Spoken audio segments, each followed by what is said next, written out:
नमस्कार दोस्तों, मेरे चैनल में आपका स्वागत है। आज की कहानी है मानसिक रूप से हम मजबूत कैसे बने। इसलिए आप कहानी को अंत तक जरूर सुनिए, क्योंकि यह कहानी आपकी जिंदगी बदलने वाली है। और मेरे चैनल को सब्सक्राइब जरूर करें। एक लाइक तो बनता है इस कहानी के बारे में।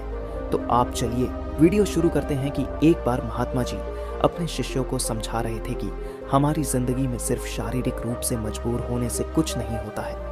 जब तक तुम जिंदगी में कभी कामयाब नहीं बन सकते हैं, मानसिक रूप मजबूत इंसान को अपने विश्वास और उनके सहम को बनती है, जो सबसे जरूरी चीज है। लेकिन इंसान का क्या, जो मानसिक रूप से बहुत कमजोर है, जिसको खुद से ही लड़ने की ताकत नहीं है, वह भला पूरी दुनिया को कैसे जीतेगा।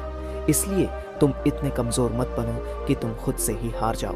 तब एक शिष्य ने बोला, हे महात्मा जी, मैं बहुत मेहनत करता हूँ, लेकिन जब भी कोई कठिनाइयाँ आती है तो मैं अपनी हिम्मत हार जाता हूँ। कृपया महात्मा जी मुझे बताइए कि मैं मानसिक रूप से कैसे मजबूत बन सकता हूँ। तब महात्मा जी ने कहा, सारा खेल बस तुम्हारा दिमाग का है। इस बात का भला क्या मतलब है। तब शिष्य ने बोला कि क्या आप मुझे समझा सकते हो। और महात्मा जी ने उस शिष्य को बोला कि हम अक्सर जैसा सोचते हैं वैसे बन जाते हैं। तुम जो कुछ भी हो, जैसे भी हो, बस तुम अपनी सोच के हिसाब से हो, यानी तुम्हारा दिमाग तुम्हें बनाता है। अगर तुम कमजोर हो तो अपने दिमाग की वजह से हो। अगर तुम निर्बल हो तो तुम्हारे दिमाग ने तुम्हें निर्बल बनाया है, क्योंकि तुम रहते ही वैसे हो। इसलिए तुम्हें अपने दिमाग को अगर मजबूत बना लोगो तो तुम वैसे बन सकते हैं। सारा खेल बस तुम्हारा दिमाग का है। तुम रहते हो ऐसे माहौल में हो, वैसे तुम बन जाते हो। इसलिए तुम्हें अपने इंद्रियों को वश में करना सीखो, क्योंकि तभी तुम्हारा दिमाग तुम्हारे वश में होगा। यह अच्छा वैसा ही है जैसे तुम्हारे आंखें जो भी देखेगी तुम्हारे दिमाग वैसा ही सोचेगा, और तुम जैसा सोचोगे वैसा ही तुम्हारा शरीर प्रतिक्रिया देने लगेगा। यानी तुम अगर गंदी चीज देखोगे तो तुम्हारा मन में उसी तरह का ख्याल उत्पन्न होगी। तो हम हमारे इंद्रियों जैसी चीजें हम देखते हैं, जैसे हम है सोच रखते हैं, और वैसा ही हम महसूस करने लगते हैं, और हमारा दिमाग सही प्रतिक्रिया देता है। और तब तक एक शिष्य उठा और बोला, ए महात्मा जी, आप हमें विस्तार रूप में ही समझाइए, क्योंकि ये सारी बातें हमें समझ में नहीं आ रही है। और तब महात्मा जी कहते हैं कि आओ शिष्यों, तुम सब मेरे पीछे पीछे पीछे चलो।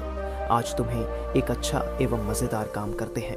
आशा है कि तुम्हें उसमें से बहुत मजा आ जाएगा और तुम इसे कुछ भी बेहतर सीख मिलेगी। महात्मा जी ने उन शिष्यों को नदी के किनारे लेकर जाते हैं और सभी शिष्यों को बैठा देते हैं। और महात्मा जी कहते हैं, यह एक नदी में से हर कोई एक एक पत्थर उठाकर ले आओ। तब सारे शिष्य जाते हैं और नदी में से अपने अपने हिसाब से पत्थर उठाकर लाते हैं। और महात्मा जी देखते हैं कि सबने तो छोटा से छोटा पत्थर उठाकर लाए हैं, और वह जितना वजन उठा सकते थे उसका लगभग 1/3 हिसाब ही उठाकर लाए थे। तब महात्मा जी ने कहा, इसमें बात अब तक नहीं बनेगी। अब तुम्हें सारे शिष्यों के बड़े बड़े पत्थर उठाकर लाना होगा। इस बार सभी शिष्यों ने थोड़े थोड़े बड़े पत्थर उठाकर लाते हैं। फिर से महात्मा जी ने कहा, इनमें भी बात नहीं बनेगी। इस बार शिष्यों ने बड़े से बड़े पत्थर उठाकर लाना पड़ेगा और भारी पत्थर उठाकर देना पड़ेगा। सभी शिष्य हैरान हो गए। तब शिष्यों ने कहा, हे महात्मा जी से कहा, इतना बड़े पत्थर कैसे उठाकर लाएंगे, और इसमें भारी किसी कीमत नहीं उठा सकते। आप इसमें क्या करवाना चाहते हो। तब महात्मा जी ने कहा, तुम्हें यह काम करना ही पड़ेगा। अगर तुम करोगे तो तुम्हें आज कुछ दिलचस्प सीखने को मिलेगा, और मुझे आशा है कि तुम्हें जिंदगी भर नहीं भूलोगे। तभी सभी शिष्यों ने एक एक बार फिर से नदी की तरफ चल पड़े और फिर से पत्थर उठा कर लाए। और फिर से महात्मा जी ने कहा, नहीं, ऐसे फिर से बात नहीं बनेगी। शिष्यों को गुस्सा आ रहा था और मन ही मन सोच रहे थे कि महात्मा जी आखिर करना क्या चाहते हैं। वह महात्मा जी से बोलेंगे तो कैसे बोले। सभी आपस में बात कर रहे थे और बोल रहे थे कि महात्मा जी को क्या हो गया। आज यह हमसे कैसा कैसा काम करवा रहे हैं कि नदी से पत्थर निकालकर, ये कोई काम है और ये कोई बात है। ये हमसे फालतू के काम क्यों करवा रहे। तब एक शिष्य जिसका नाम अजय था, उसने बोला, महात्मा जी आप ही हमें बताइए कि मैं कौन सा पत्थर उठा के लाऊं। तब महात्मा जी ने कहा, तुम उस पत्थर को उठा के क्या ला सकते हो। तब अजय शिष्य ने पीछे मुड़कर देखा। वह पत्थर बहुत ही बड़ा था, इतना बड़ा कि इसे उठाना तो दूर की बात, उसे हिलाना भी मुश्किल था। लेकिन अजय शिष्य ने कुछ नहीं बोला और चुपचाप उस पत्थर के पास चला गया और उसे हिलाने की कोशिश करने लगा। लेकिन अजय शिष्य अपनी पूरी जान दांव पर लगा दी, लेकिन पत्थर को टस से मस नहीं हुआ। उस पत्थर को उठाना तो बहुत दूर की बात है। तब सभी शिष्यों उस अजय को हैरानी से देख रहे थे कि आखिर ये हमें महात्मा जी हमसे क्या करना चाह रहे हैं। अब दूसरी बार महात्मा जी ने कहा, क्या कोई और है जो उस पत्थर को उठा सकता है? तब तक एक शिष्य जोश में आकर बोलता है, हाँ महात्मा जी, मैं भी जा रहा हूँ, मैं उस पत्थर को उठा दूंगा। अब 2 शिष्य हो गए थे और उस पत्थर को पूरे जोश धक्का देने लगे, लेकिन अभी वो पत्थर को टस से मस नहीं हुआ। ये पत्थर बहुत ही भारी था।